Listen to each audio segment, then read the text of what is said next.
venions à connaître ce que nous avions inventé. Par ailleurs, comme dit Diotallevi dans un moment de bonne humeur, à présent que nous avions un vrai Saint-Germain, nous ne savions que faire d'un Saint-Germain présumé. Aglaïli ne paraissait pas prendre ombrage de notre réserve à son égard. Il nous saluait avec beaucoup de grâce et il s'éclipsait, avec une grâce qui frôlait la morgue désormais. Un lundi matin, j'étais arrivé tard au bureau et Bellebaud, impatient, m'avait invité à venir le voir, appelant aussi Diotallevi. Grande nouveauté, avait-il dit. Il s'apprêtait à parler quand était arrivée Lorenza. Bellebaud était partagé entre la joie de cette visite et l'impatience de nous raconter ses trouvailles. Sitôt après, nous avions entendu frapper et Aglaïli était apparu sur le pas de la porte. « Je ne veux pas vous importuner, je vous en prie, restez assis. Je n'ai pas le pouvoir de troubler pareille consistoire. J'avise seulement notre très chère Lorenza que je suis de l'autre côté, chez M. Garamond, et j'espère avoir au moins le pouvoir de la convoquer pour un chéri à midi, dans mon bureau. » Dans son bureau. Cette fois, Bellebaud était sorti de ses gonds, du moins comme lui pouvait sortir de ses gonds. Il avait attendu qu'Aglaïli eût refermé la porte et il avait dit entre ses dents « Ma la nata ». Lorenza, qui faisait encore des gestes d'allégresse complice, lui avait demandé ce que cela voulait dire. « C'est urinoir. Ça signifie « ôte ton bouchon ». Autrement dit, si tu préfères, veuillez, je vous prie, ôter votre bouchon. Quand on a en face de soi une personne hautaine et rengorgée, on la suppose enflée par sa propre immodestie. Et on suppose également que pareille autoconsidération immodérée tient en vie le corps dilaté uniquement en vertu d'un bouchon qui, enfilé dans le sphincter, empêcherait que toute cette aérostatique dignité ne se dissolve, de sorte que, en invitant le sujet à ôter la dite rondelle de liège, on le condamne à poursuivre son propre et irréversible dégonflement, point trop rarement accompagné d'un sifflement très aigu et d'une réduction à une pauvre chose de l'enveloppe externe survivante, image décharnée et exsangue, fantôme de l'ancienne majesté. Je ne te croyais pas aussi vulgaire. Maintenant tu le sais. Lorenza était sortie, faussement irritée. Je savais que Bellebaud en souffrait encore plus.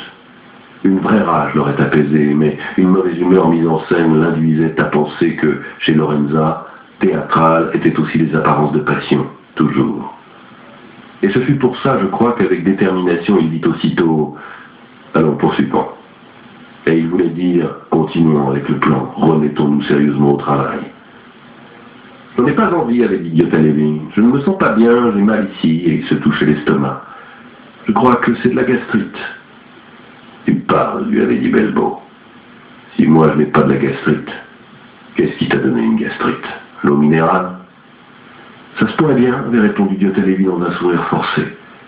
Hier soir, j'ai dépassé les bornes. Je suis habitué à la Vichy et j'ai bu de la badoie. Alors il faut que tu fasses attention. Ces excès pourraient te tuer. Mais poursuivons, parce qu'il y a 2 jours que je meurs d'envie de vous raconter. Je sais enfin pourquoi, depuis des siècles, les 36 invisibles ne réussissent pas à déterminer la forme de la carte. John Dee s'était trompé. La géographie est à refaire. Nous vivons à l'intérieur d'une terre creuse, enveloppée par la surface terrestre. Et Hitler l'avait compris. Le dynamisme plus ses divisions blindées. Bellebaud avait réussi à placer Hitler aussi dans le plan. En toutes lettres, le papier parle clair, il est prouvé que les fondateurs du nazisme étaient liés aux néo-templaristes teutoniques. Ça ne fait pas la pli. Je n'invente rien, qu'est-ce au bon. Pour une fois, je ne l'ai pas inventé. Du calme, avons-nous jamais inventé quoi que ce soit? Nous sommes toujours partis de données objectives. Et en tout cas, de nouvelles de notoriété publique. Cette fois aussi, en 1912, naît un Germanenordum qui lutte pour une ariosophie, c'est-à-dire une philosophie de la supériorité aryenne. En 1918, certains barons von Sebodendorf en font une filiation, la Thule-Gesellschaft, une société secrète, la énième variation de la stricte observance templière, mais fortement teintée de racisme, de pan-germanisme, de néo-arianisme. Et en 1933, ce Sebodendorf écrira qu'il a semé ce que Hitler a ensuite fait pousser. D'autre part, c'est dans les milieux de la Thule-Gesellschaft qu'apparaît la croix gammée. Et qui appartient tout de suite à la Thule? Rudolf Hess. l'âme damnée de Hitler. Et puis Rosenberg. Et Hitler soi-même. D'ailleurs, vous avez dû le lire dans les journaux. Dans sa prison de Spandau, elle s'occupe encore aujourd'hui de sciences ésotériques. En 24, von Sebetendorf écrit un petit livre sur l'alchimie et il observe que les premières expériences de fission atomique démontrent les vérités du grand œuvre. Et il écrit un roman sur les Rose-Croix. En outre, il dirigera une revue d'astrologie, l'Astrologische Rundschau, et Trevor Roper a écrit que les hiératiques nazis, Hitler en tête, ne faisaient rien avant qu'on ne leur ait tiré l'horoscope. En 1943, il paraît qu'on a consulté un groupe de médiums sensitifs pour découvrir où Mussolini était gardé prisonnier. Bref, tout le groupe dirigeant nazi est lié au néo-occultisme teutonique. Belbo semblait avoir oublié l'incident avec Lorenza, et moi je l'assistais en donnant des coups d'accélérateur à la reconstitution. Au fond, nous pouvons aussi considérer sous cette lumière le pouvoir de Hitler comme meneur de foule, physiquement. C'était un crapaud, il avait une voix criarde. Comment faisait-il pour rendre fous les gens? Il devait posséder des facultés médiumniques. Il savait probablement, instruit par quelques druides de sa région, se mettre en contact avec les courants souterrains. Lui aussi était une fiche, un menhir biologique. Il transmettait l'énergie des courants aux fidèles du stade de Nuremberg. Pendant un certain temps, ça a dû le réussir, et puis il a eu ses batteries à plat. Je déclare que la Terre est vide. Compliment, Cassobon. Dans votre innocence, vous avez eu une intuition exacte. La vraie, l'unique obsession de Hitler, c'était les courants souterrains. Hitler adhérait à la théorie de la Terre creuse. La Allweltlehre.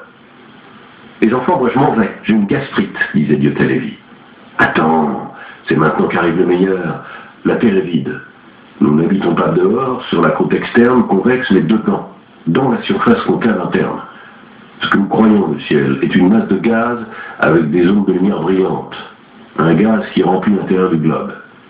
Toutes les mesures astronomiques doivent être revues. Le ciel n'est pas infini, il est circonscrit. Le soleil, si même il existe, n'est pas plus grand que ce qu'il apparaît. Une graine de courge séchée dans 30 cm de diamètre au centre de la Terre, ce que les Grecs avaient déjà soupçonné. Ça, c'est de ton invention, dit avec lassitude Diotallevi. Ça, c'est de mon invention, mais pas du tout. Une idée déjà produite au début du 19e siècle, en Amérique par un certain Sinn. Puis, à la fin du siècle, un autre Américain la reprend à son compte, un certain Tiede, qui s'appuie sur des expérimentations alchimiques et sur la lecture d'Isaïe. Et après la Première Guerre mondiale, la théorie est perfectionnée par un Allemand, son nom m'échappe, lequel va jusqu'à fonder le mouvement de la Allweltlehre, qui est, comme dit le mot lui-même, la théorie de la Terre vide. Or, Hitler et les siens trouvent que la théorie de la Terre vide correspond exactement à leur principe, tant et si bien, dit-on, qu'ils ratent certains tirs avec leur V1, précisément parce qu'ils calculent la trajectoire en partant de l'hypothèse d'une surface concave et non pas convexe. Hitler a désormais la conviction que le roi du monde c'est lui et que l'état-major nazi ce sont les supérieurs inconnus. Et où habite le roi du monde? Dedans, dessous? Pas dehors.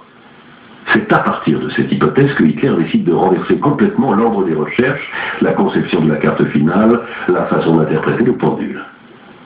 Il faut réunir les 6 groupes et refaire tous les calculs du début. Penser à la logique de la conquête hitlérienne, première revendication, Danzig, pour avoir en son pouvoir les lieux classiques du groupe teutonique. Puis, la conquête de Paris. Il place le pendule et la tour Eiffel sous son contrôle, contacte les groupes synarchiques et les introduit dans le gouvernement de Vichy. Après quoi, il s'assure de la neutralité et en fait de la complicité du groupe portugais. 4e objectif, évidemment, l'Angleterre. Et nous savons que ça n'est pas facile. En attendant, avec les campagnes d'Afrique, il cherche à atteindre la Palestine. Mais dans ce cas aussi, il fait chou blanc. Alors, il vise la soumission des territoires policiers en envahissant les Balkans et la Russie. Lorsqu'il présume avoir entre les mains les 4/6e du plan, il envoie S en mission secrète en Angleterre pour proposer une alliance.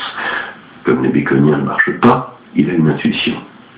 Ceux qui détiennent la partie la plus importante du secret ne peuvent être que les ennemis de toujours, les Juifs. Et il n'est pas nécessaire d'aller les chercher à Jérusalem, où peu d'entre eux sont restés. Le fragment de message du groupe hiérosolymitain ne se trouve pas du tout en Palestine, mais en possession de quelques groupes de la diaspora. Et voilà que s'explique l'Holocauste. Dans quel sens? Mais réfléchissez un instant, imaginez que vous voulez commettre un génocide. Je t'en prie, dit Diotallevi. Maintenant on exagère, j'ai mal à l'estomac, je m'en vais. Attends, mon Dieu, quand les Templiers tripaient les Sarrasins, ça t'amusait, parce qu'il était passé tellement de temps. Et à présent, tu fais du moralisme, le petit intello. Nous sommes en train de chercher à refaire l'histoire. Rien ne doit nous faire peur. Nous le laissâmes poursuivre, subjugué par son énergie. Ce qui frappe dans le génocide des Juifs, c'est la longueur des procédés. D'abord, on les garde dans des camps où ils sont affamés. Puis, on les dépouille de tous leurs vêtements. Une fois nus, les douches. Ensuite, la conservation méticuleuse de montagnes de cadavres. Et on archive les vêtements, on recense les biens personnels. Ça n'était pas un procédé rationnel, il s'agissait seulement de tuer. Il devenait rationnel s'il s'était agi de chercher un message que quelqu'un d'entre ces millions de personnes, le représentant hiérosonymitain des 36 invisibles, conservait dans les replis de ses habits, dans sa bouche, tatoué sur sa peau. Seul le plan explique l'inexplicable bureaucratie du génocide. Hitler cherchait sur les Juifs la suggestion, l'idée qui lui permettrait de déterminer grâce au pendule le point exact où, sous la voûte concave que la Terre creuse, se pourvoit à elle-même, s'entrecroisent les courants souterrains qui, à ce point-là, remarquez la perfection de la construction, s'identifient avec les courants célestes. Raison pourquoi la théorie de la Terre creuse matérialise, pour ainsi dire, l'intuition hermétique millénaire. Ce qui se trouve dessous est égal à ce qui se trouve dessus. Le pôle mystique coïncide avec le cœur de la Terre.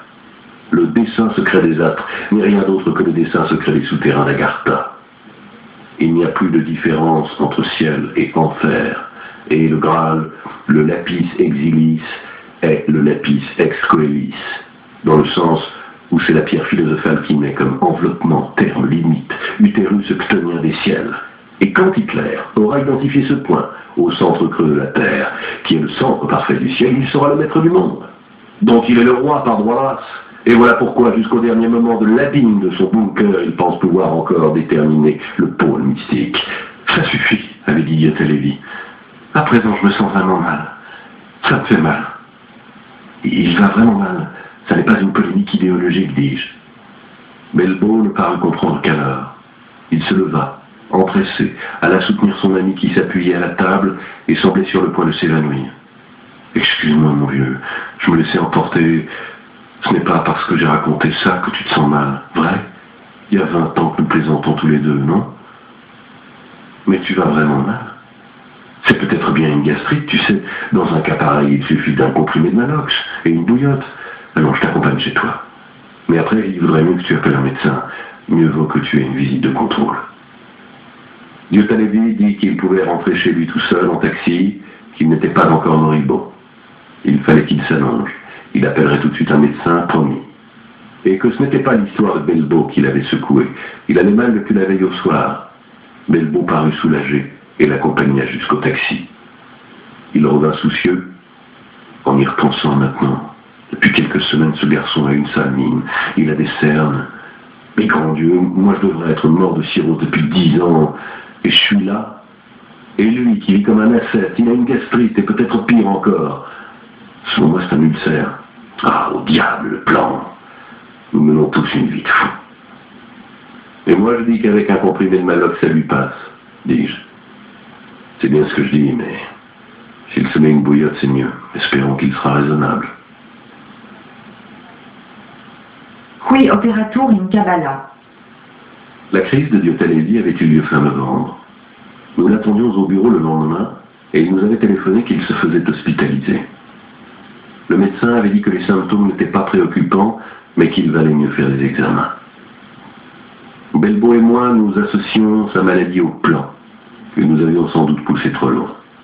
À mi-mot, nous nous disions que c'était insensé, mais nous nous sentions coupables. C'était la seconde fois que je me sentais complice de Belbo. Autrefois, nous nous étions tués ensemble face à De Angelis. Cette fois, ensemble, nous avions trop parlé. Il était insensé de se sentir coupable alors que nous en étions convaincus, mais nous ne pouvions nous défendre d'un sentiment de malaise. C'est ainsi que nous cessâmes pendant 1 mois et plus de parler du plan. 2 semaines après, Yotta Lévy était réapparu et, sur un ton désinvolte, il nous dit qu'il avait demandé à Garamond un congé de maladie. On lui avait conseillé une cure sur laquelle il ne s'était pas beaucoup étendu, qui l'obligeait à se présenter à la clinique tous les 2 ou 3 jours, et qui l'aurait un peu affaibli. Je ne sais dans quelle mesure il pouvait s'affaiblir encore. Il avait à présent un visage de la même couleur que ses cheveux, Et finissez-en avec ces histoires, avait-il dit. C'est pas bon pour la santé, comme vous voyez. C'est la vengeance des Rose-Croix. Ne t'inquiète pas, lui avait dit Belbeau en souriant. On va leur faire un cul comme ça, aux Rose-Croix. Et ils te laisseront tranquille. Il suffit d'un geste. Et il avait claqué des doigts. La cure avait duré jusqu'au début de l'année nouvelle. Moi, je m'étais plongé dans l'histoire de la magie, la vraie, la sérieuse, me disais-je, pas la nôtre. Garamond faisait une apparition au moins une fois par jour pour demander des nouvelles de Diotallevi. Et je vous en prie, monsieur, avertissez-moi de toute exigence, je veux dire, de tout problème qui surgirait, de toute circonstance où moi, la maison, nous pouvons faire quelque chose pour notre valeureux ami. Pour moi, il est comme un fils, je dirais plus un frère. En tout cas, nous sommes dans un pays civilisé grâce au ciel et, quoi qu'on en dise, nous jouissons d'une excellente assistance sociale. Aglier s'était montré empressé. Il avait demandé le nom de la clinique et téléphoné au directeur, un très cher ami à lui, et d'abord avait-il dit frère d'un ACA avec lequel il était désormais en de forts cordiaux rapports. On traiterait Diotallevi avec des égards particuliers. Lorenza s'était émue. Elle passait aux éditions Garamond presque chaque jour pour s'enquérir de lui. Ce qui aurait dû rendre Belbeau heureux, mais il m'avait tiré motif pour un ténébreux diagnostic. Si présente, Lorenza lui échappait parce qu'elle ne venait pas pour lui. Peu avant Noël, j'avais surpris un fragment de conversation. Lorenza lui disait « Je t'assure, une neige magnifique, et ils ont des petites chambres ravissantes. Tu veux faire du feu, non ?» J'en avais déduit qu'ils passeraient le premier de l'an ensemble. Mais un jour après l'épiphanie, Lorenza était apparue dans le couloir et Belbeau lui avait dit « Bonne année !» en se dérobant à sa tentative de l'embrasser. Un mur très gros et haut. Un jour de la fin janvier, alors que je passais par la via Marchese Gualdi, où je garais ma voiture, j'avais vu Salon sortir des éditions Manuzio. « Un brin de causette avec l'ami Aglier » m'avait-il dit. Ami ? Pour autant que je me souvenais de la fête dans le Piémont, Aglier ne l'aimait pas. C'était Salon qui fourrait le nez chez Manuzio, ou Aglier qui l'utilisait pour Dieu sait quel contact. Il ne m'avait pas laissé le temps d'y réfléchir parce qu'il me proposait un apéritif et nous nous étions retrouvés chez Pilade. Je ne l'avais jamais vu par là, mais il salua le vieux Pilade comme s'il se connaissait depuis un bout de temps. Nous nous étions assis, il me demanda ce que donnait mon histoire de la magie, il savait ça aussi. Je le provoquais sur la terre creuse et sur ce Sebottendorf cité par Belbeau. Il avait ri. Ah, il est sûr qu'il vient pas mal de fous chez vous. Sur cette histoire de la terre creuse, n'en ai aucune idée. Quant à von Sebottendorf, lui c'était un type étrange. Hein. Il a couru le risque de mettre en tête à Himmler et compagnie des idées suicidaires pour le peuple allemand. Quelles idées? Des fantaisies orientales. Cet homme se gardait des Juifs et tombait dans l'adoration des Arabes et des Turcs. Mais savez-vous que sur le bureau de Himmler, outre Mein Kampf, il y avait toujours le Coran? Dans sa jeunesse, Sebottendorf s'était entiché de je ne sais quelle secte initiatique turque et il avait commencé à étudier la gnose islamique. Lui, il disait Führer, mais il pensait aux vieux de la montagne. Et quand ils ont fondé tous ensemble les SS, ils pensaient à une organisation semblable à celle des assassins. Demandez-vous pourquoi au cours de la Première Guerre mondiale, Allemagne et Turquie sont alliés. Mais vous, comment savez-vous ces choses-là? Je vous ai dit, je crois que mon pauvre papa travaillait pour le Krana. Bien. Je me souviens qu'à cette époque, la police tsariste s'était inquiétée des assassins. Je crois que c'est Rakowski qui avait eu la première intuition. Puis ils avaient abandonné la piste parce que s'il était question des assassins, il n'était plus question des Juifs. Et le danger alors, c'était les Juifs, comme toujours. Les Juifs sont revenus en Palestine et ils ont contraint les autres à sortir des cavernes. Mais ce dont nous parlons est une histoire confuse. Mettons-y un point final. Il paraissait regretter d'en avoir trop dit, et il avait pris congé à la hâte. Mais il s'était passé quelque chose d'autre. Après tout ce qui est arrivé, maintenant je suis convaincu de n'avoir pas rêvé, et pourtant ce jour-là, j'avais cru à une hallucination. En suivant Salon des yeux tandis qu'il sortait du bar, il m'avait semblé le voir rencontrer au coin un individu à la face orientale. Quoi qu'il en fût, Salon m'en avait dit assez pour mettre de nouveau mon imagination en ébullition. Le vieux de la montagne et les assassins n'étaient pas pour moi les inconnus. J'en avais touché un mot dans ma thèse. On accusait les Templiers d'avoir été en collusion avec eux aussi. Comment avions-nous pu l'oublier? Ce fut ainsi que je recommençai à faire travailler mon esprit et surtout le bout de mes doigts en compulsant de vieilles fiches, et j'eus une idée si fulgurante que je ne parvins pas à me retenir. Je me ruai un matin dans le bureau de Belbeau. Il s'était trompé sur toute la ligne. Nous nous sommes trompés sur toute la ligne. Doucement, Casaubon. Qui? Oh mon Dieu, le plan. Il eut un moment d'hésitation. Vous savez que les nouvelles sont mauvaises pour Diotallevi. Lui, il ne dit rien. J'ai téléphoné à la clinique et on n'a rien voulu me dire de précis parce que je ne suis pas un parent. Il n'a pas de parent. Qui va s'occuper de lui alors? Je n'ai pas aimé leur réticence. Quelque chose de bénin qu'ils disent, mais la thérapie n'a pas été suffisante. Il vaudra mieux qu'on l'hospitalise de façon définitive pour un petit mois. Et peut-être vaut-il la peine de tenter une petite intervention chirurgicale. En somme, ces gens ne me racontent pas tout et cette histoire me plaît de moins en moins. Je ne sus que répondre. Je me mis à feuilleter quelque chose pour faire oublier mon entrée triomphale. Et ce fut Belbeau qui ne résista pas. Il était comme un joueur à qui on a fait voir tout à coup un jeu de cartes.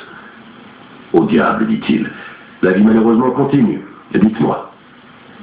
Ils se sont trompés sur toute la ligne. Nous nous sommes trompés sur toute la ligne, ou presque. Alors, Hitler fait ce qu'il fait avec les Juifs. Mais il fait chou blanc. Les occultistes de la moitié du monde, durant des siècles et des siècles, s'adonnent à l'étude de l'hébreu. Ils cabalisent à tour de bras et de tous côtés. Au maximum, ils en retirent leur horoscope. Pourquoi? Ça, c'est parce que le fragment des hiérosolymitains est encore caché quelque part. Par ailleurs, le fragment des Pauliciens, on n'a pas encore vu apparaître, d'après ce que nous en savons. C'est une réponse à la Haguillier, pas à nous, j'ai mieux. Les Juifs n'ont rien à y voir. Dans quel sens? Les Juifs n'ont rien à voir avec le plan. Ils ne peuvent y être mêlés en quoi que ce soit. Essayons d'imaginer la situation des Templiers, à Jérusalem d'abord, et dans les capitaineries d'Europe ensuite. Les chevaliers français se rencontrent avec les Allemands, avec les Portugais, avec les Espagnols, avec les Italiens, avec les Anglais. Tous ensemble, ils ont des rapports avec l'ère byzantine, et surtout avec leur adversaire, le Turc. Un adversaire avec lequel on se bat, mais avec lequel on traite aussi, nous l'avons vu. C'était là les forces en lice, et les rapports s'établissaient entre gentilshommes de même rang. Qui étaient les Juifs à cette époque en Palestine?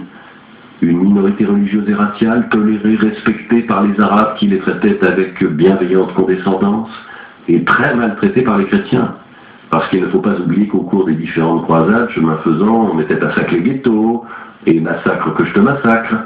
Et nous pensons que les Templiers, avec toute la puanteur qu'ils avaient sous le nez, restaient là à échanger des informations mystiques avec les Juifs. Jamais de la vie. Et dans les capitaineries d'Europe, les Juifs apparaissaient comme des usuriers, des gens mal vus, à exploiter, mais avec qui on ne devenait pas familier. C'est que nous sommes en train de parler d'un rapport entre chevaliers. Nous sommes en train d'élaborer le plan d'une chevalerie spirituelle. Et nous avons pu imaginer que les Templiers de Provins introduiraient dans l'affaire des citoyens de seconde catégorie. Jamais de la vie. Mais toute la magie de la Renaissance, qui se met à bûcher la cavale. Forcément. Nous sommes déjà très proches de la troisième rencontre, on ronge son frein, on cherche des raccourcis. L'hébreu apparaît comme une langue sacrée et mystérieuse. Les kabbalistes sont remués le train pour leur propre compte et pour d'autres fins. Et les 36 éparpillés de par le monde se mettent en tête qu'une langue incompréhensible pourrait cacher qui sait quel secret. C'est Pic de la Mirandole qui dira que nulla nomina ut significativa et in quantum nomina sunt in magico opere virtutem averare non possunt Missi sint hebraica. Eh bien, Pic de la Mirandole était un crétin, il faut bien le dire. Et en outre, en tant qu'Italien, il était exclu du plan. Qu'est-ce qu'il en savait, lui? Et c'est encore pire pour les différents Agrippa, Rochlin, et ainsi de mauvaises suites, qui se précipitent sur cette fausse piste. Je suis en train de reconstituer l'histoire d'une fausse piste. Suis-je clair? Nous sommes laissés influencer par Diotallevi qui cabalisait. Diotallevi cabalisait et nous avons introduit les Juifs dans le plan. Mais si Diotallevi s'était occupé de culture chinoise, aurions-nous mis les Chinois dans le plan? Sans doute oui, sans doute non. Mais il n'y a pas de quoi s'arracher les cheveux, nous avons tous été induits en erreur. L'erreur, ils l'ont tous faite, et depuis Postel probablement. Ils s'étaient convaincus 200 ans après Provins que le 6e groupe était le hiérosolymitains. Ce n'était pas vrai. Mais pardon, Casaubon. C'est nous qui avons corrigé l'interprétation d'Ardenti. Et nous avons dit que le rendez-vous sur la pierre n'était pas à Stonehenge, mais bien sur la pierre de la mosquée d'Omar. Et nous nous sommes trompés. Des pierres, il y en a d'autres. Il nous fallait penser à un lieu fondé sur la pierre, sur la montagne, sur le rocher, sur les troncs, sur le précipice. Les 6e attendent. dans la forteresse d'Alamut. Son nom secret sera de 36 lettres. J'avais exécuté mon morceau de bravoure. À présent, je devais des explications. Je les avais données les jours suivants, longues, minutieuses, documentées, tandis que sur les tables de Pilate, je fournissais à Belbeau preuve sur preuve qu'il suivait, l'œil de plus en plus embrumé, allumant ses cigarettes avec ses mégots, lançant toutes les 5 minutes son bras derrière lui, le verre vide avec un semblant de glace au fond, et Pilate de se précipiter pour ravitailler sans attendre un ordre plus précis. Les premières sources étaient justement celles où apparaissaient les premiers récits sur les Templiers, de Gérard de Strasbourg à Joinville. Les Templiers étaient entrés en contact, parfois en conflit, plus souvent en une mystérieuse alliance, avec les assassins du vieux de la montagne. L'histoire était naturellement plus complexe. Elle commençait après la mort de Mahomet, avec la scission entre les fidèles de la loi ordinaire, les sunnites, et les partisans d'Ali, gendre du prophète, Marie de Fatima, qui s'étaient vus dérober la succession. C'étaient les enthousiastes d'Ali qui se reconnaissaient dans la Shia, le groupe des adeptes, lequel avait donné vie à l'aile hérétique de l'islam, les chiites. Une doctrine initiatique qui voyait la continuité de la révélation non pas dans la reméditation traditionnelle des paroles du prophète, mais dans la personne même de l'imam, seigneur, chef, épiphanie du divin, réalité théophanique, roi du monde. Or, qu'arrivait-il à cette aile hérétique de l'islamisme qui était de plus en plus infiltrée par toutes les doctrines ésotériques du bassin méditerranéen, des manichéens ou gnostiques, des néoplatoniciens à la mystique iranienne, par toutes ces suggestions que nous avions suivies depuis des années dans le cours de leur développement occidental. L'histoire était longue. Nous ne réussissions pas à la débrouiller, d'autant plus que les différents auteurs des protagonistes arabes avaient des noms très longs. Les textes les plus sérieux les transcrivaient avec les signes diacritiques, et tard le soir, nous ne parvenions plus à distinguer entre Abu Adi al-Mu'abad, Ali ibn Razam al-Tayyi al-Koufi, Abu Muhammad Abayadullah, Abu Muhammad bin, Nazir ibn Ozro Marwazi Kobagnani. Je crois qu'un arabe se serait trouvé dans le même embarras pour distinguer entre Aristote, Aristoxène, Aristarque, Aristide, Anaximandre, Anaximène, Anaxagore, Anacréon et Anacarsis. Mais une chose était certaine, le schisme se scinde en 2 tronçons, l'un dit duodécime, qui reste dans l'attente d'un imam disparu et à venir, et l'autre, celui des Ismaéliens, qui naît dans l'empire des Fatimides du Caire, et puis, du fait des vicissitudes diverses, s'affirme comme un ismaélisme réformé en Perse, par l'action d'un personnage fascinant, mystique et féroce, Hassan Saba. Et c'est là que Hassan installe son propre centre, son imprenable trône à lui, au sud-est de la Caspienne, dans la forteresse d'Alamut, le nid d'aigle. C'est là qu'Hassan s'entourait de ses acolytes, les Fidaïoun ou Fedaïm, fidèles jusqu'à la mort, qu'il utilisait pour accomplir ses assassinats politiques, instrument de la Jihad Hafi, la guerre sainte secrète. Les Fédaïm, ou quel que fût le nom qu'il leur donnait, deviendraient par la suite tristement célèbres sous le nom d'assassins, qui n'est pas un beau nom maintenant, mais alors, et pour eux, il était splendide, emblème d'une race de moines guerriers qui ressemblait beaucoup aux Templiers, prêts à mourir pour leur foi, chevalerie spirituelle. La forteresse ou le château d'Alamut, la pierre, construite sur une crête aérienne longue de 400 mètres et large parfois de quelques pas, 30 au maximum. De loin, pour qui arrivait sur la route de l'Azerbaïdjan, elle apparaissait comme une muraille naturelle, blanche, aveuglée de soleil, azurée dans le couchant pourpré, pâle à l'aube et sanglante dans l'aurore, en de certains jours enfumée au milieu de nuages ou étincelante d'éclairs. Le long de ses bords supérieurs, on distinguait avec peine une finition imprécise et artificielle de tours tétragones. D'en dessous, on eût dit d'une série de lames de rochers qui se précipitaient vers le haut sur des centaines de mètres, qui vous surplombaient menaçantes. Le versant le plus accessible était un glissant éboulis de pierrailles, qu'aujourd'hui encore les archéologues n'arrivent pas à escalader. En ce temps-là, on y accédait par quelques secrètes montées d'escaliers rongées en colimaçon dans la roche, comme si on avait dépulpé une pomme fossile, et qu'un seul archer suffisait à défendre. Inexpugnable, vertigineuse dans l'ailleurs. Alamut, le roc fortifié des assassins. Vous ne pouviez l'atteindre qu'en chevauchant des aigles. C'est là qu'Hassan régnait, et après lui, ceux que l'on connaîtrait comme le vieux de la montagne, et le premier d'entre tous, son sulfureux successeur, Sinan. Hassan avait inventé une technique de domination sur les siens et sur ses adversaires. À ses ennemis, il annonçait que s'ils ne s'étaient pas pliés à ses volontés, il les aurait tués. Et on ne pouvait échapper aux assassins. Nizam ul-Mulk, premier ministre du sultan quand les croisés s'escrimèrent encore à conquérir Jérusalem, alors qu'il était transporté en litière pour aller chez ses femmes, est poignardé à mort par un sicaire qui s'approche de lui travesti en derviche.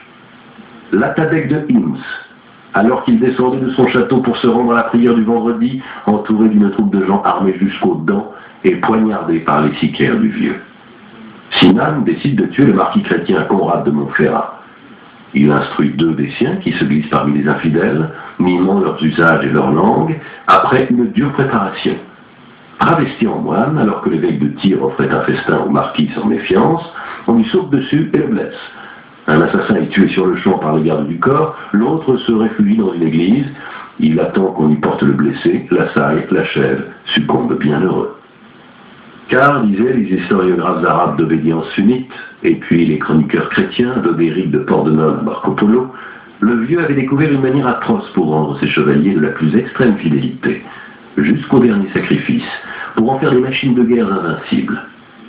Il les emportait, tout jeunes hommes endormis, au sommet du roc fortifié, les émerveillait de délices, vins, femmes, fleurs, déliquescents banquets, les étourdissait de hachiche, d'où le nom de la secte. Et quand ils n'auraient plus su renoncer aux béatitudes perverses de cette fiction de paradis, il les emportait dehors, dans leur sommeil, et les plaçait devant cette alternative. Va et tue. Si tu réussis, ce paradis que tu quittes sera de nouveau à toi et pour toujours. Si tu échoues, tu retournes dans la gêne quotidienne. Et eux, étourdis par la drogue, soumis à ses volontés, ils se sacrifiaient pour sacrifier. Tueurs à la mort condamnés, victimes damnées à faire des victimes. Comme ils les craignaient, comme ils en fabulaient les croisés, dans les nuits sans lune quand sifflait le simoun du désert. Comme ils les admiraient, les Templiers, ces brutes bras subjugués par cette claire volonté de martyr, qui se pliaient à leur verser un péage, leur demandant en échange des tribus formelles, en un jeu de mutuelle concession, complicité, fraternité d'armes, s'étripant sur les champs de bataille, se caressant en secret, se murmurant tour à tour leurs visions mystiques, leurs formules magiques, les subtilités alchimiques. Par les assassins, les Templiers apprennent leurs rites occultes. Seul l'aveu, l'ignorance des baillis et des inquisiteurs du roi Philippe les avait empêchés de comprendre que le crachat sur la croix, le baiser sur l'anus, le chat noir ou l'adoration du Baphomet n'était rien d'autre que la répétition d'autres rites que les Templiers accomplissaient sous l'influence du premier secret qu'ils avaient appris en Orient, l'usage du hashish. Et alors, il était évident que le plan naîtrait, devait naître là. Par les hommes d'Alamout, les Templiers apprenaient l'existence des courants souterrains. Avec les hommes d'Alamout, ils s'étaient réunis à Provins et ils avaient organisé l'occulte trame des 36 invisibles. Et c'est pour cela que Christian Rosenkreutz voyagerait à Fès et en d'autres lieux de l'Orient, pour cela que vers l'Orient se tournerait Postel, pour cela que de l'Orient et de l'Égypte, siège des Ismaéliens fatimides, les magiciens de la Renaissance emporteraient la divinité éponyme du plan, Hermès, Hermesteut ou Thoth. Et c'est sur des figures égyptiennes que l'intrigant Cagliostro avait fantasmé pour ses rites. Et les jésuites moins insensés que nous n'avions supposé, avec le bon Kircher, s'étaient tout de suite jetés sur les hiéroglyphes, et sur le copte, et sur les autres langages orientaux, l'hébreu n'étant qu'une couverture, une concession à la mode de l'époque. Ce texte ne s'adresse pas au commun des mortels. Et par ailleurs, où trouver quelqu'un qui saurait attendre sur la pierre 6 siècles durant, et qui, sur la pierre, aurait attendu? Certes, Alamout, à la fin, était tombé sous la pression mongole, mais la secte des Ismaéliens avait survécu dans tout l'Orient. D'un côté, elle s'était mélangée au soufisme non chiite. D'un autre côté, elle avait engendré la terrible secte des Druzes. D'un autre côté, enfin, elle avait survécu avec les Khojas indiens, les fidèles de l'Agacan, non loin de l'emplacement d'Agartha. Mais j'avais déniché autre chose encore. Sous la dynastie des Fatimides, les notions hermétiques des anciens Égyptiens, à travers l'Académie d'Héliopolis, avaient été redécouvertes au Caire, où avait été fondée une maison des sciences. D'où prenait-il son inspiration, Bacon, pour sa maison de Salomon? Quel était le modèle du conservatoire? C'est ça, C'est bien ça, il n'y a plus aucun doute, disait Belbo tout grisé. Puis, mais alors, les kabbalistes? C'est seulement une histoire parallèle. Les rabbins de Jérusalem ont l'intuition que quelque chose s'est passé entre Templiers et assassins. Et les rabbins d'Espagne, en circulant avec l'air de prêter de l'argent à usure pour les capitaineries européennes, subodorent quelque chose. Ils sont exclus du secret et, en un acte d'orgueil national, ils décident de comprendre tout seuls. Comment, nous, le peuple élu, nous sommes tenus dans l'ignorance du secret des secrets. Et blanc. Commence la tradition kabbalistique, la tentative héroïque des diasporés, des marginaux, pour agir à la barbe des seigneurs, des dominateurs qui prétendent tout savoir. Mais en agissant de la sorte, ils donnent aux chrétiens l'impression de réellement tout savoir. Et à un moment donné, quelqu'un fait la gaffe énorme. On confond Ismaël et Israël. Donc, Baruel et les protocoles et le reste ne sont que le fruit d'un échange de consonnes. Tout à cause d'une erreur de Pic de la Mirandole. Ou peut-être y a-t-il une autre raison. Le peuple élu s'était chargé de l'interprétation du livre. Il a répondu une obsession. Et les autres, ne trouvant rien dans le livre, se sont vengés. Les gens ont peur de ceux qui les placent face à face avec la loi. Mais les assassins, pourquoi ne se manifestent-ils pas plus tôt? Voyons, Belbo, pensez à la façon dont se déprime cette région depuis la bataille de Lépante. Votre Sebotendorf comprend bien qu'il faut chercher quelque chose parmi les derviches turcs, mais Alamut n'existe plus. Eux, Terré, qui sait où? Ils attendent. Et maintenant, l'horreur est venue. Sur l'aile de l'irrédentisme islamique, ils pointent à nouveau la tête.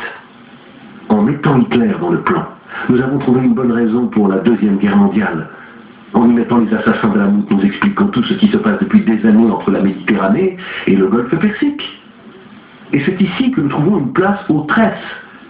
Templi resurgentes equites synarchici. Une société qui se propose de rétablir enfin les contacts avec des chevaleries spirituelles de foi différentes. Ou qui stimulent les conflits pour tout bloquer et pêcher en eau trouble. C'est clair. Nous sommes arrivés à la fin de notre travail de ravaudage de l'histoire. Se pourrait-il par hasard qu'au moment suprême, le pendule révèle que l'Umbilicus Mundi est à Alamut? N'exagérons pas à présent. Pour ma part, je laisserai ce dernier point en suspens, comme le pendule. Si vous voulez, on ne peut pas dire tout ce qui nous passe par la tête. Certes, de la rigueur avant tout. Ce soir-là, j'étais seulement fier d'avoir construit une belle histoire. J'étais un esthète, utilisant la chair et le sang du monde pour en faire de la beauté. Belbo était désormais un adepte. Comme tout le monde, non par illumination, mais faute de mieux. Delirat lingua labat mens. Ce doit être ces jours-là que Belbo a cherché à se rendre compte de ce qui lui arrivait, mais sans que la sévérité avec laquelle il sut s'analyser pût le détourner du mal auquel il s'habituait. Filname, et si cela était? Inventer un plan. Le plan te justifie à tel point que tu cesses d'être responsable du plan même.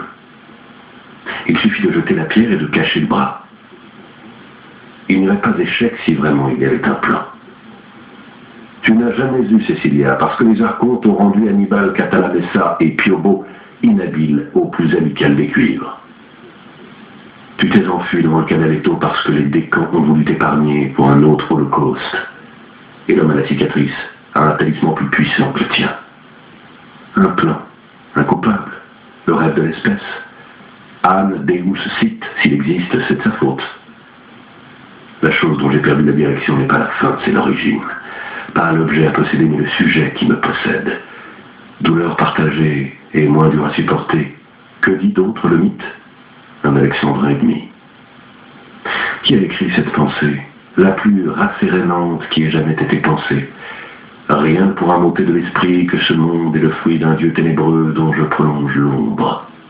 La foi conduit à l'optimisme absolu. C'est vrai. J'ai forniqué, ou je n'ai pas forniqué, mais c'est Dieu qui n'a pas su résoudre le problème du mal.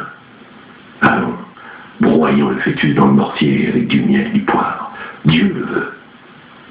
Si vraiment il faut croire que ce soit une religion qui ne te fait pas sentir coupable. Une religion déliée en fumée souterraine qui ne finit jamais. Comme un roman, pas comme une théologie. 5 voies pour un seul point d'arrivée. Quel gaspillage. Un labyrinthe, par contre, qui conduit partout et nulle part pour mourir avec style. vivre en baroque. Seul un mauvais démiurge nous donne l'impression d'être bon. Mais si le plan cosmique n'existait pas, quelle farce! Vivre en exil quand personne ne t'y a envoyé, et en exil d'un endroit qui n'existe pas. Et s'il existait le plan, mais qu'il t'échappait pour l'éternité. Quand la religion cède, l'art pourvoit. Le plan tu l'inventes, métaphore de celui qui est inconnaissable. Même un complot humain peut remplir le vide. Ils ne m'ont pas publié Cœur et Passion, parce que je n'appartiens pas à la clique templière. Vivre comme s'il y avait un plan, la pierre des philosophes. If you cannot beat them, join them. Si le plan existe, il suffit de s'aligner. Lorenza me met à l'épreuve, l'humilité. Si j'avais l'humilité d'évoquer les anges, même sans y croire, et de tracer le bon cercle, j'aurais la paix, peut-être. Tu crois qu'il y a un secret, et tu te sentiras initié. Ça ne coûte rien. Créer une immense espérance qu'on ne pourra jamais éradiquer parce que il n'y a pas de racines. Des ancêtres qui n'existent pas ne seront jamais là à dire que tu as trahi. Une religion qu'on peut observer en la trahissant à l'infini. Comme Andrea, créée par jeu la plus grande révélation de l'histoire, et tandis que les autres s'y perdent, jurer pour le reste de ta vie que ça n'a pas été toi. Créer une vérité au contour flou. À peine quelqu'un essaie de la définir, tu l'excommunies. Justifier seulement qui est plus flou que toi. Jamais d'ennemi à droite. Pourquoi écrire des romans? Réécrire l'histoire. L'histoire qu'ensuite tu deviens. Pourquoi ne mettez-vous pas au Danemark, Monsieur Guillaume S., Jim de la Papaye, Johan Valentine, Andrea, Luc Mathieu, parcourt l'archipel de la Sonde entre Patmos et Avalon, de la Montagne Blanche à Mindanao, d'Atlantide à Thessalonique. Au concile de Nicée, Origène se coupe les testicules et les montre sanguinolents au père de la Cité du Soleil, à Hiram, qui dit en grinçant des dents « Filioque », tandis que Constantin plante ses ongles rapaces dans les orbites vides de Robert Flood. « Mort, mort, au juge du ghetto d'Antioche, Dieu est mon roi, tu agites l'océan, sus aux ophites, ou borborite qui borborime, venimeux ».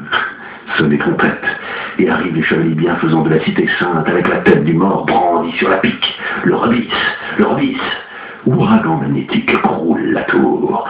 Rakowski ricane sur le cadavre grillé de Jacques de Molay. Je ne t'ai pas eu, et je peux faire exploser l'histoire. Si le problème est cette absence d'être, si l'être est ce qu'on dit en de nombreuses manières, plus nous parlons, plus il y a d'être. Le rêve de la science, c'est qu'il y ait peu d'êtres, concentrés et dissibles, E égale MC2. Erreur. Pour se sauver dès le commencement de l'éternité, il est nécessaire de vouloir qu'il y ait un être à tort et à travers, comme un serpent noué par un marin alcoolique, inextricable. Inventé, frénétiquement inventé, sans se soucier des liaisons, jusqu'à ne plus parvenir à faire un résumé. Un simple jeu de relais entre emblèmes, l'un qui vise l'autre, sans trêve. Décomposer le monde en une sarabande d'anagrammes en chaîne. Et puis croire à l'inexprimable. N'est-ce pas là la vraie lecture de la Torah? La vérité est l'anagramme d'un anagramme. Anagramme égale ars mania. C'est ce qui a dû se passer ces jours-là. Belbo avait décidé de prendre au sérieux l'univers des diaboliques, non par excès, mais par défaut de foi. Humilié par son incapacité à créer, et pendant toute sa vie, il avait utilisé ses désirs frustrés et ses pages jamais écrites, les uns comme métaphore des autres et vice-versa, le tout à l'enseigne de sa présumée impalpable lâcheté. Maintenant, il se rendait compte qu'en construisant le plan, en réalité, il avait créé. Il tombait amoureux de son golem et en tirait un motif de consolation. La vie, la sienne et celle de l'humanité comme art et à défaut de l'art comme mensonge. Le monde est fait pour aboutir à un faux livre. Mais à ce faux livre, il essayait de croire. Car il l'avait même écrit, si complot il y avait eu, il n'aurait plus été lâche, vaincu et inerte. D'où ce qui est arrivé par la suite, cette façon d'utiliser le plan, qu'il savait irréel, pour battre un rival qu'il croyait réel. Et puis quand il s'est rendu compte que le plan était en train de l'encercler comme s'il existait, ou comme si lui, Belbo, était fait de la même pâte dont était fait son plan, il s'est rendu à Paris, comme pour aller au-devant d'une révélation, d'un recours. pris par le remords quotidien pendant des années et des années de n'avoir fréquenté que ses propres fantômes, il trouvait un soulagement à entrevoir des fantômes qui étaient en train de devenir objectifs, connus aussi d'un autre, fût-il l'ennemi. Il est allé se jeter dans la gueule du loup? Bien sûr, parce que ce loup prenait forme. Il était plus vrai que Jane de la Papaye, peut-être plus que Cecilia, peut-être plus que Lorenza Pellegrini même. Belbo, malade de tant de rendez-vous manqués, sentait à présent qu'on lui donnait un rendez-vous réel. Si bien qu'il ne pouvait pas même se dérober par lâcheté, il se trouvait le dos au mur. La peur l'obligeait à être courageux. En inventant, il avait créé le principe de réalité.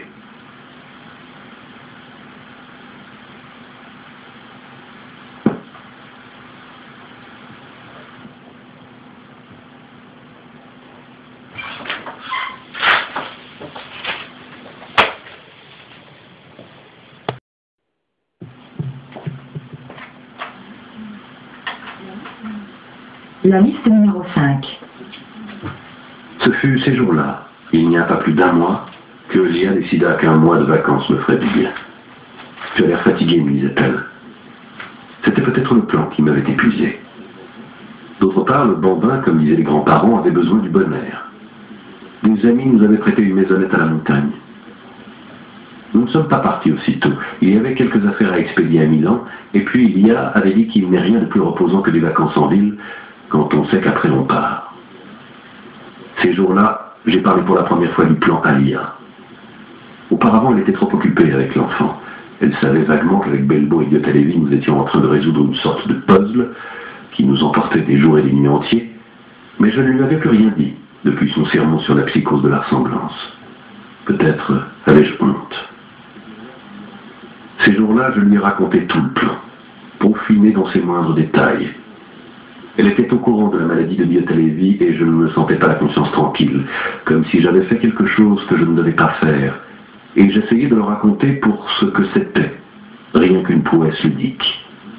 Et Lia m'a dit « Poum, je n'aime pas ton histoire. Elle n'est pas belle? Et Cyril aussi était belle. Écoute, qu'est-ce que tu sais de ton inconscient? Rien. Je ne sais même pas s'il existe. Voilà. Maintenant, imagine qu'un guéluron viennois, histoire de réjouir ses amis, s'était amusé à inventer toute l'histoire du ça et de l'Oedipe, et qu'il avait imaginé des rêves qu'il n'avait jamais faits, et des petits Hans qu'il n'avait jamais vus. Et puis, qu'est-il arrivé? Des millions de personnes étaient prêtes à devenir névrosées pour de bon, et d'autres milliers prêtes à les exploiter. Lia, tu es parano. Moi? Toi? On peut être les parano, et tu dois me concéder au moins ça. Nous sommes partis du texte d'un golf. Excuse, mais tu trouves devant un message des Templiers. Il te vient l'envie de le déchiffrer de fond en comble. Même si tu forces un peu pour te moquer des déchiffreurs de messages, le message n'existait pas moins, bel et bien. De toute façon, tu ne sais que ce que t'a dit cet Ardenti, qui d'après ce que tu racontes était un fief et bluffeur. Et puis ce message, j'aimerais bien le voir. Rien de plus facile, je l'avais dans mon classeur. Lia a pris le feuillet, l'a regardé recto verso. Elle a froncé le nez, relevé les mèches devant ses yeux pour mieux voir la première partie, l'a chiffré. Elle a dit « Tout là?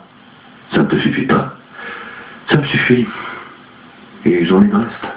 Donne-moi 2 jours pour y réfléchir. » Quand Lia demande 2 jours pour réfléchir, c'est pour me démontrer que je suis stupide. Je l'accuse toujours de ça et elle me répond « Si je comprends que tu es stupide, je suis sûr que je t'aime vraiment. Je t'aime même si tu es stupide, ça ne te rassure pas ?» Pendant 2 jours, nous n'avons plus abordé le sujet, et d'ailleurs, elle a presque toujours été dehors. Le soir, je la voyais tapie dans un coin qui prenait des notes, déchirant feuillet sur feuillet. Quand nous sommes arrivés à la montagne, le petit s'est roulé toute la journée sur le pré. Lia a préparé le dîner, et elle m'a dit de manger parce que j'étais maigre comme un clou. Après le repas, elle m'a demandé de lui préparer un double whisky avec beaucoup de glace et peu de soda. Elle a allumé une cigarette, ce qu'elle fait seulement dans les moments importants. Elle m'a dit de m'asseoir, et elle m'a expliqué. Écoute-moi bien, Poum, parce que je vais te démontrer que les explications les plus simples sont toujours les plus vraies. Votre colonel vous a dit qu'un golf a découvert un message à Provins, et je ne me mets pas en doute. Il a dû descendre dans le souterrain, et il a dû vraiment trouver un étui avec ce texte dedans. Et elle frappait du doigt sur le versiculaire en français. Personne ne nous dit qu'il a découvert un étui constellé de diamants. La seule chose que le colonel vous a raconté, c'est que d'après les notes d'un golf, un étui avait été vendu. Mais pourquoi pas? C'était un objet ancien. Il en aura même tiré une somme rondelette, mais personne ne nous dit que ça l'a fait vivre. Il devait avoir un petit héritage de son père. Et pourquoi l'étui devait être un étui de peu de valeur? Parce que ce message est une liste de commissions. Allons-y, relisons-le. Allah, 3 petits points, Saint-Jean. 36 P, charrette de fin. 6, 3 petits points, entier avec Sahel. P, 3 petits points, les Blancs Montiax. R, 3 petits points, S, 3 petits points, chevalier de Provence pour la, 3 petits points, JNC.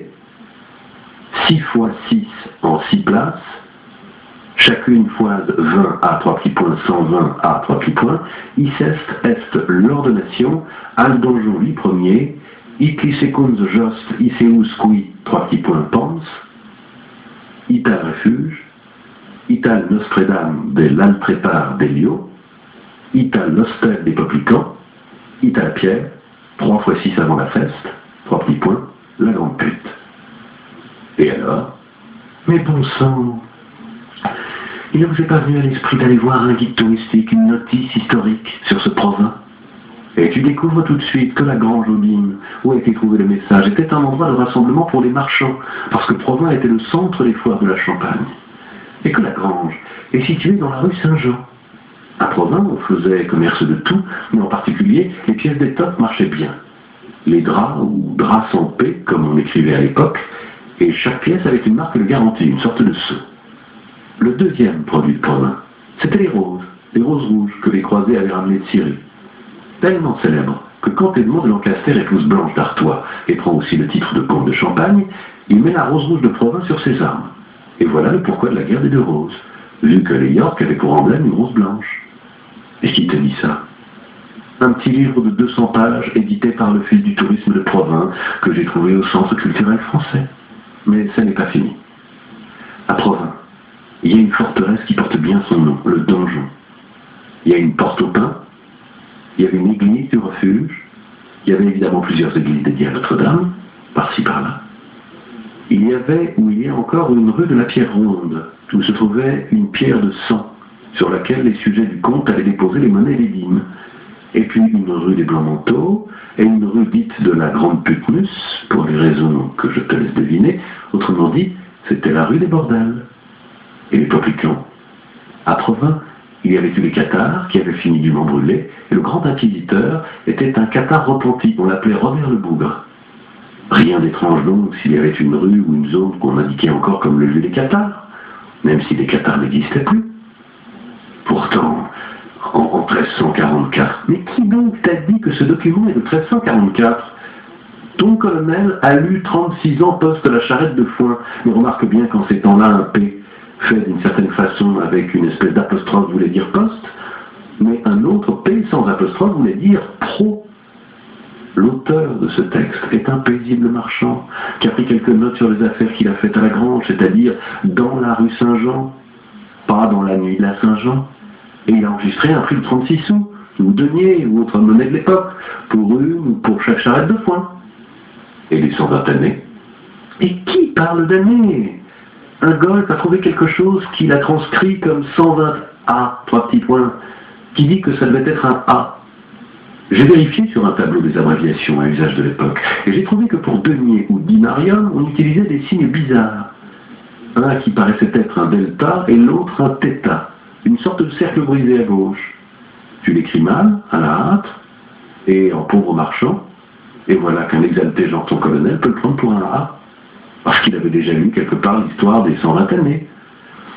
Je ne vais pas t'apprendre qu'il pouvait lire ça dans n'importe quelle histoire des Rose-Croix, et je voulais trouver quelque chose qui ressemblerait à poste 120 agneaux patébo.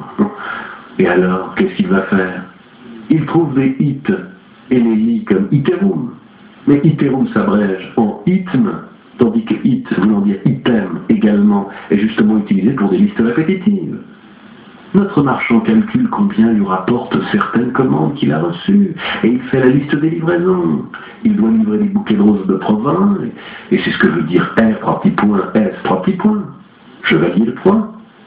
Et là où le colonel lisait vengeance, car il avait à l'esprit le chevalier Kadosh. On doit lire jonché. On utilisait les roses, soit pour faire des chapeaux de fleurs, soit pour des tapis floraux, à l'occasion des différentes fêtes. Par conséquent, voilà comment on doit lire ton message de provins. Dans la rue Saint-Jean, 36 sous par charrette de foin, 6 draps neufs avec seau, rue des Blancs-Manteaux. Roses décroisées pour faire une jonchée, 6 bouquets de 6 aux 6 endroits qui suivent, chacun 20 deniers, qui font en tout 120 deniers. Voici dans l'ordre, les premiers à la forteresse, item les deuxièmes à ceux de la Porte au Pain, item à l'église du Refuge, item à l'église Notre-Dame, au-delà du fleuve, item au vieil édifice des Cathares, item à la rue de la Pierre Ronde. Et 3 bouquets de 6 avant la fête, rue des Putains. Parce qu'elle aussi, les pauvres voulaient sans doute célébrer la fête en se faisant un beau bibi de rose. Mon Dieu, dis-je, j'ai l'impression que tu as raison. Que oui, j'ai raison. C'est une liste de commission, je te la tête. Un instant.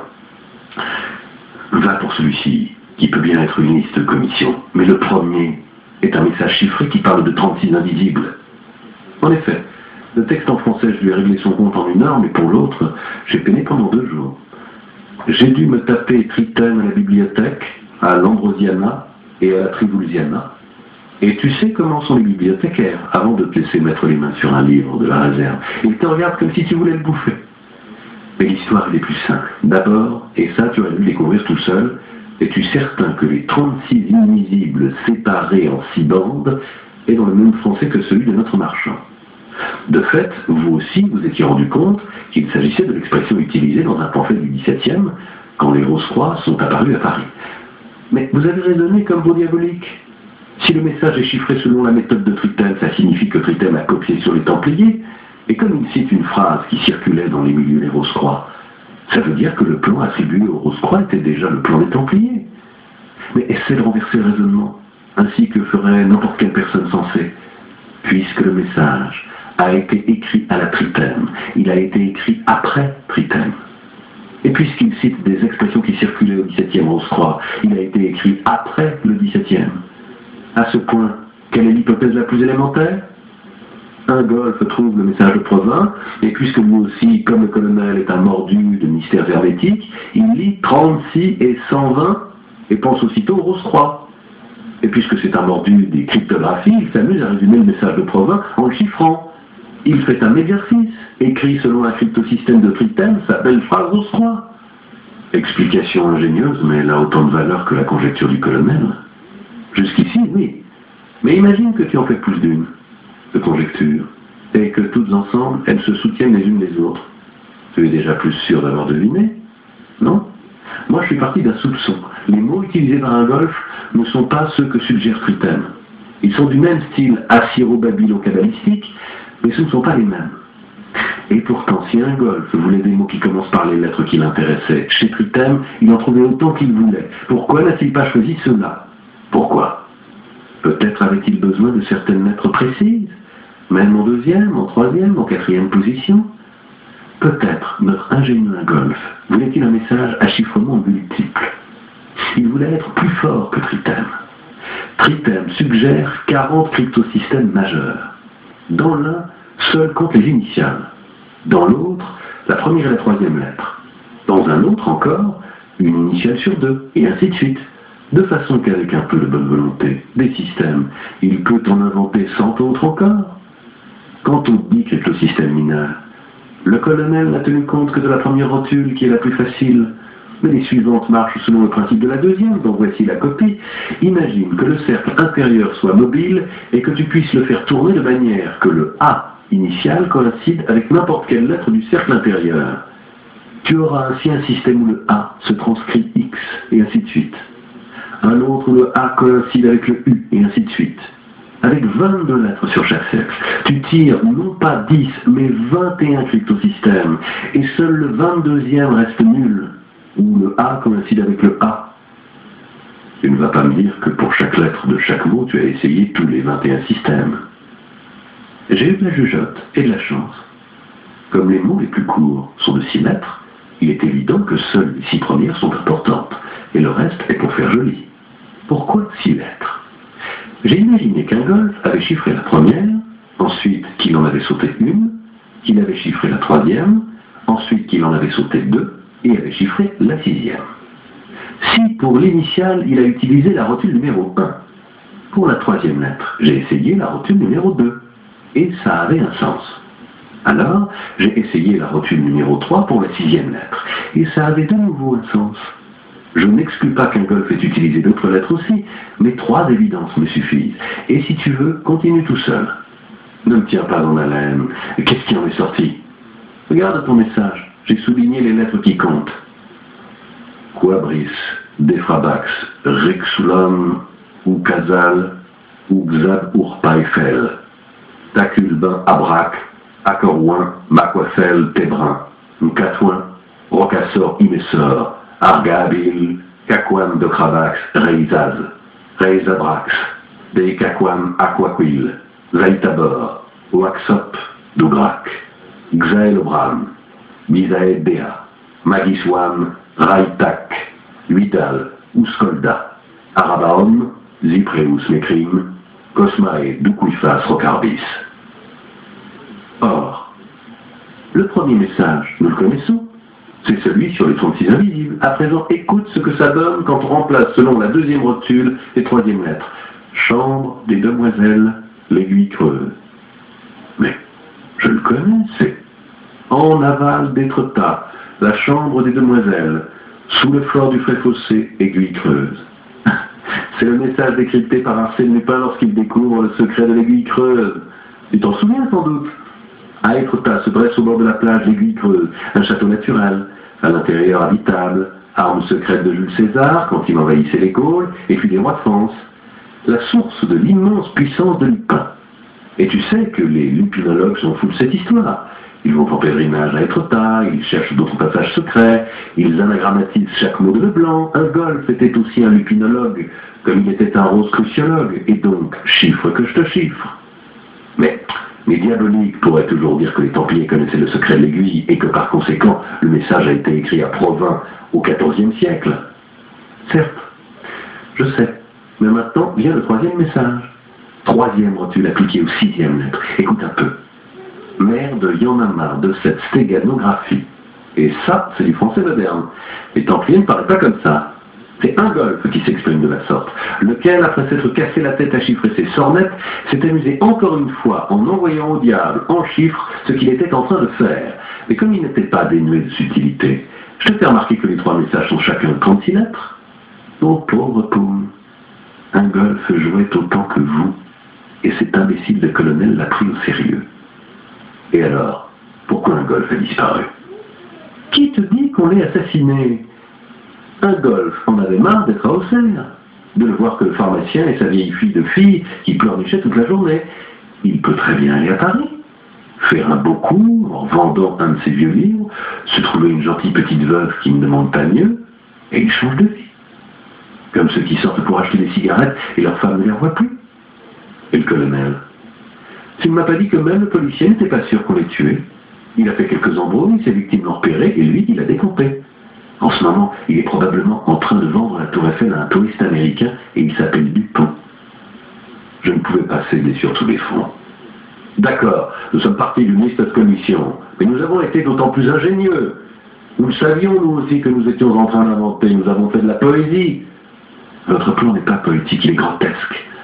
Il ne vient pas à l'esprit des gens de revenir brûler Troie parce qu'ils ont lu Homère. Avec lui, l'incendie de Troie est devenu quelque chose qui n'a jamais été, ne sera jamais, et pourtant sera toujours. S'il a tant de signification, c'est que tout est clair, tout est limpide. Tes manifestes des Rose-Croix n'étaient ni clairs ni limpides. Ils étaient un borborigme, et promettaient un secret. C'est pour ça qu'ils sont si nombreux, ceux qui ont essayé de les rendre vrais, et chacun y a trouvé son compte. Chez Homère, il n'y a aucun secret.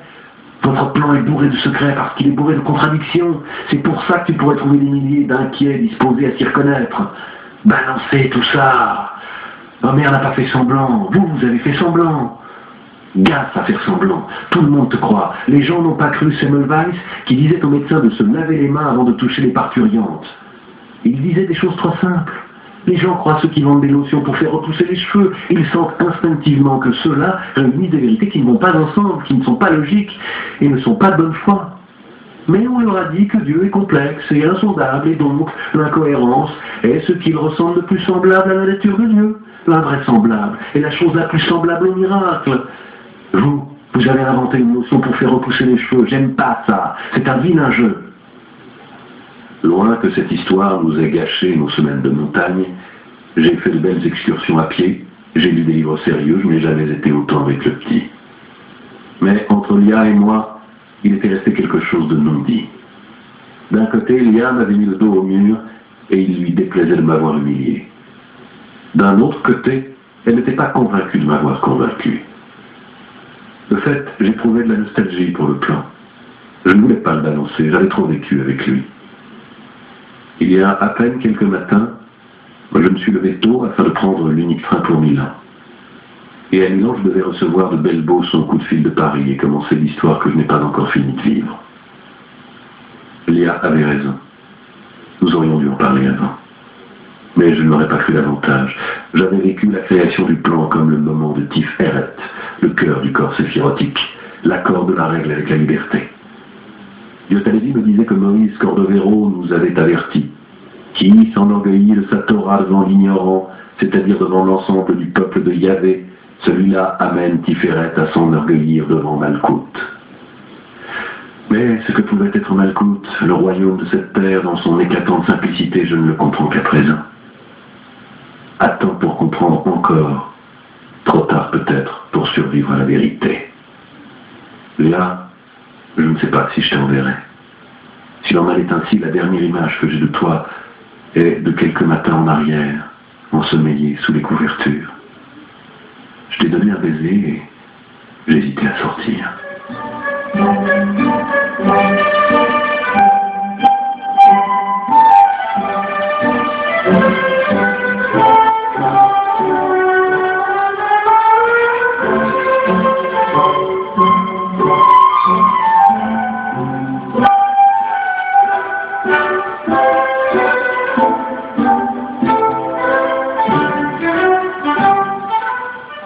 Médecin.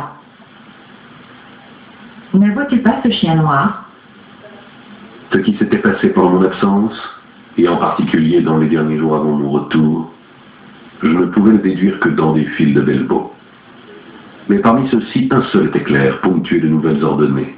Et c'était le dernier, celui qu'il avait probablement écrit avant de partir à Paris, afin que moi ou quelqu'un d'autre, pour le garder en mémoire, le puissions lire.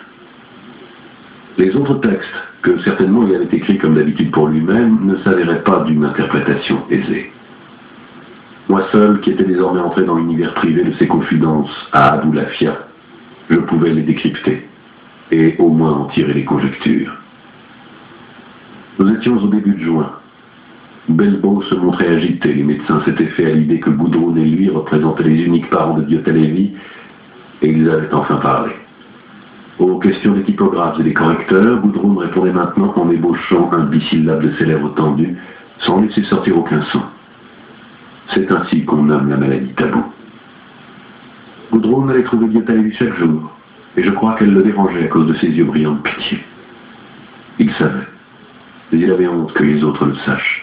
Il parlait avec peine. Belbo avait écrit « Son visage n'est que pommette ». Ses cheveux tombaient, mais c'était dû à la thérapie. Belbo avait écrit « Ses mains ne sont que doigts ». Je crois qu'au cours d'un de leurs pénibles entretiens, Dieu-Talévi avait commencé de dire à Belbo ce qu'ensuite il lui dirait le dernier jour. Belbo se rendait déjà compte que s'identifier au plan c'était mal, que c'était peut-être le mal. Mais sans doute pour objectiver le plan et le restituer à sa dimension purement fictive, l'avait-il écrit, mot après mot, comme s'il s'agissait des mémoires du colonel. Il le racontait tel un initié qui communiquerait son dernier secret. Je crois que pour lui, c'était la cure. Il restituait à la littérature, pour mauvaise qu'elle fût, ce qui n'était pas de la vie.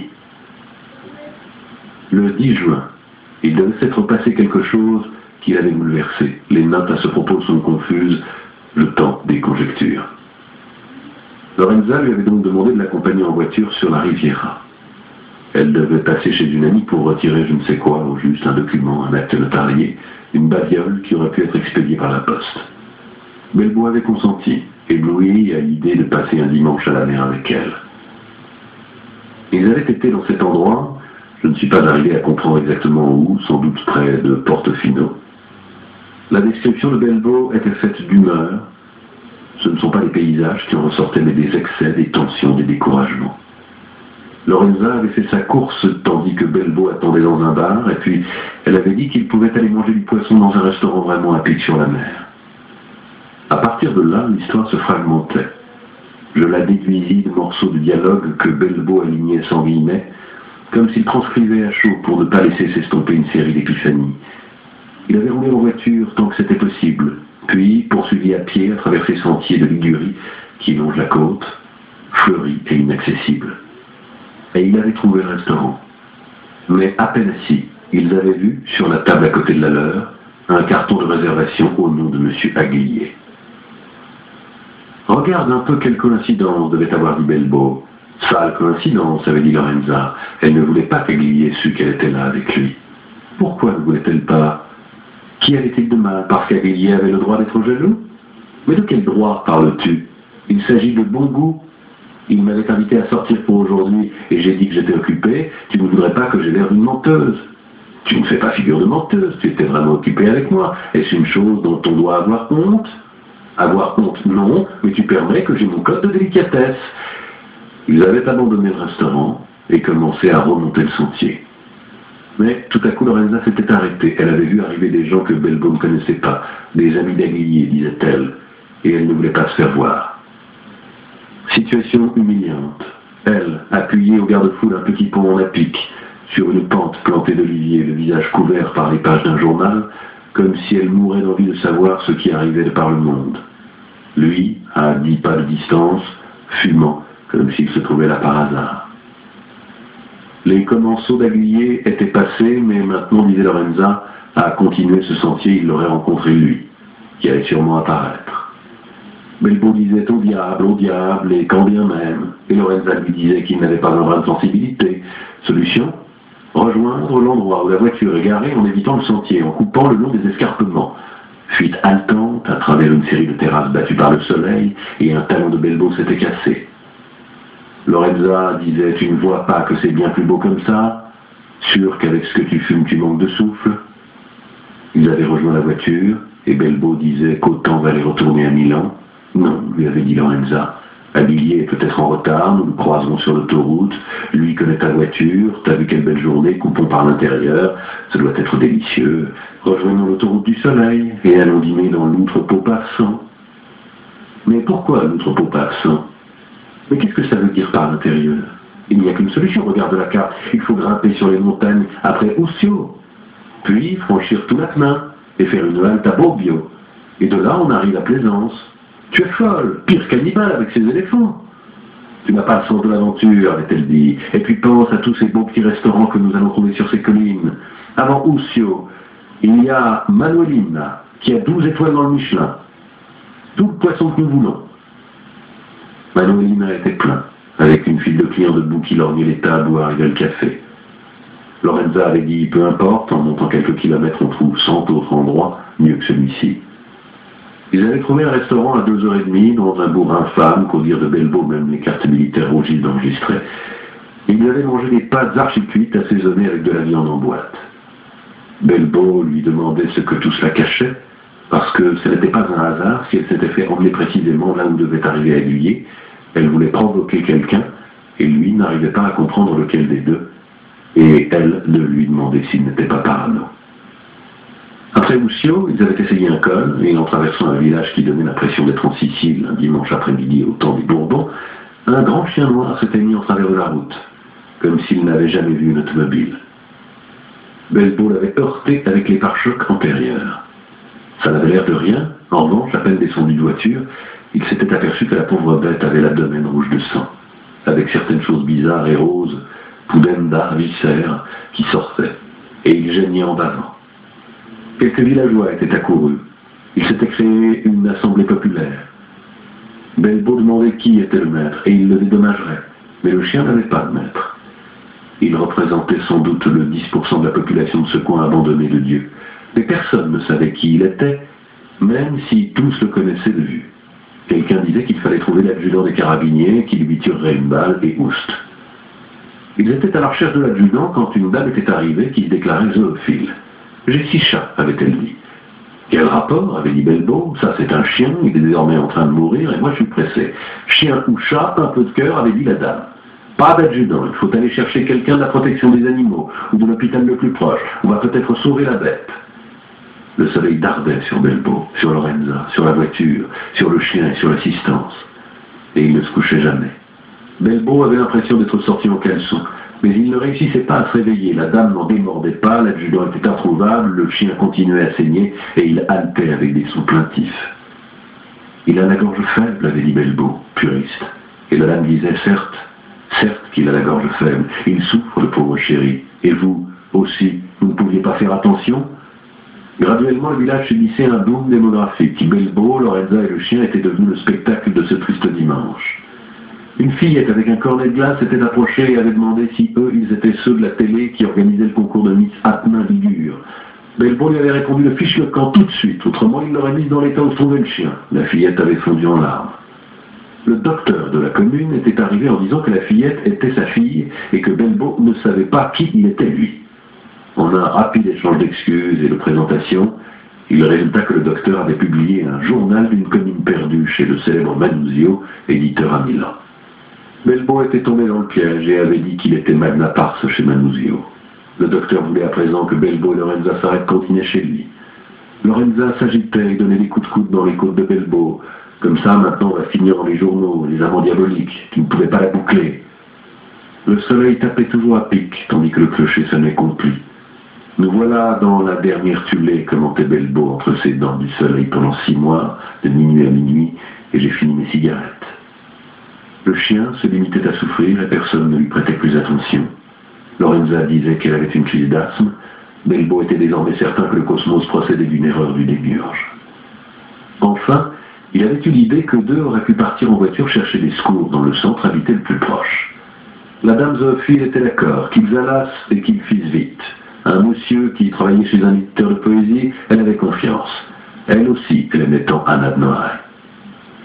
Belbo était reparti et il avait cyniquement traversé le centre le plus proche. Lorenza maudissait tous les animaux dont le Seigneur avait souillé la terre du 1er au 5e jour compris. Et Belbo était d'accord, mais il allait jusqu'à critiquer l'œuvre du 6e jour et peut-être aussi le repos du 7e, parce qu'il trouvait que c'était le plus satané dimanche qu'il lui eût été donné de vivre. Ils avaient commencé à franchir l'Atman. Mais alors que sur les cartes cela paraissait facile, ils y avaient mis de nombreuses heures. Ils avaient sauté Bobbio et dans la soirée ils étaient arrivés à Plaisance. Belbo était fatigué. Il voulait passer au moins le dîner avec Lorenza et il avait pris une chambre double dans l'unique hôtel où il en restait, près de la gare. Une fois monté dans la chambre, Lorenza avait déclaré qu'elle ne dormirait pas dans un lieu pareil.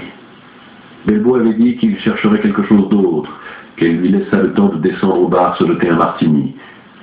Il n'avait trouvé qu'un cognac national, il était remonté dans la chambre et Lorenza n'y était plus.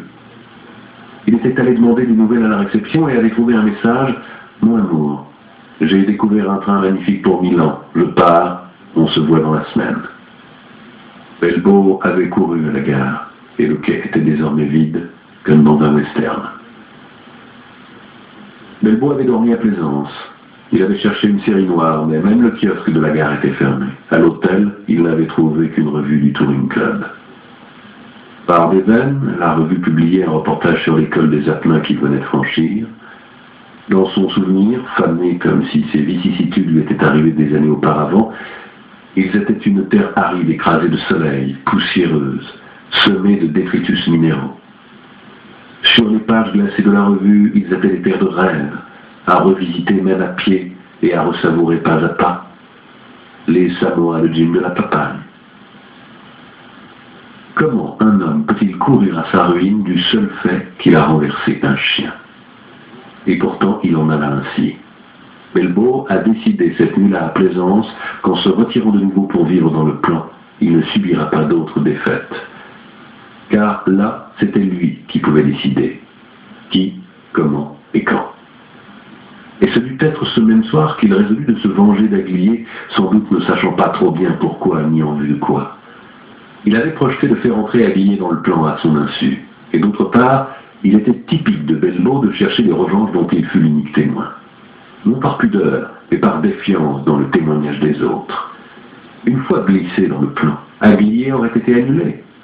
Il se serait dissous en fumée telle la mèche d'une bougie, irréel comme les Templiers de Provins, les Rose-Croix et Belleau soi-même.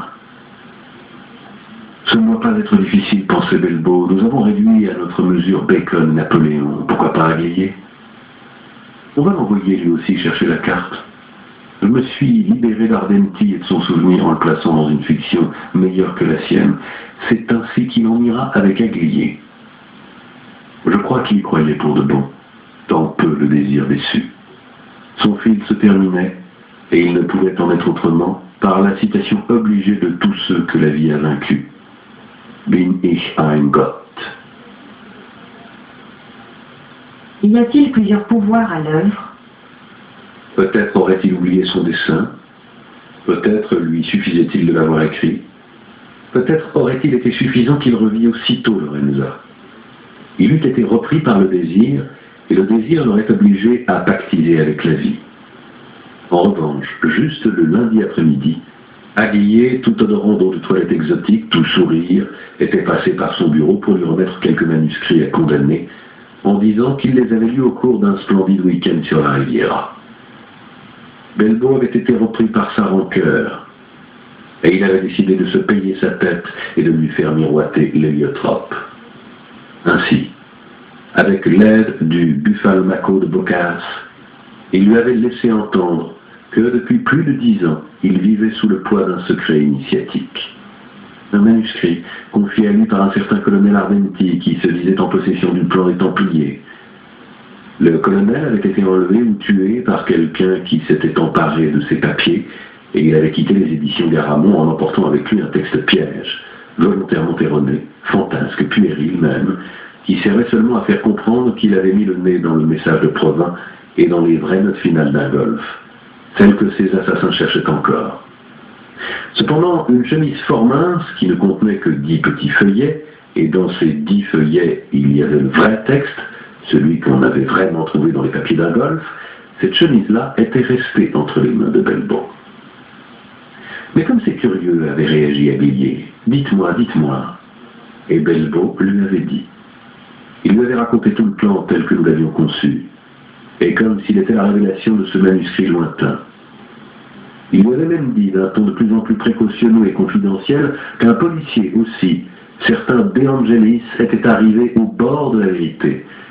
Mais il s'était heurté contre son silence hermétique, c'était le cas de le dire, à lui, Belleau, gardien du plus grand secret de l'humanité. Un secret qui, au fond, au bout du compte, se réduisait au secret de la carte. Là, il avait fait une pause, pleine de sous-entendus comme toutes les grandes pauses. Ses réticences sur la vérité finale garantissaient la vérité des prémices. Rien, pour qui croit vraiment à une tradition secrète, calculait-il, n'est plus retentissant que le silence. Mais comme c'est intéressant, disait Aglier, tout en tirant sa tabatière de son gilet et de l'air de penser à autre chose. Et la carte? Et Belleau pensait, vieux voyeur, tu t'excites, bien fait pour toi. Avec tes grands airs à Saint-Germain, tu n'es qu'une petite fripouille qui vit le tour de cartes.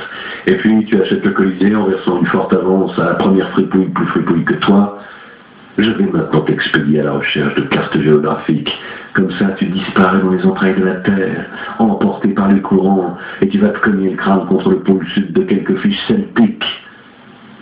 Et d'un air circonspect, naturellement, dans le manuscrit, il y avait aussi la carte, c'est-à-dire sa description précise et la référence à l'original.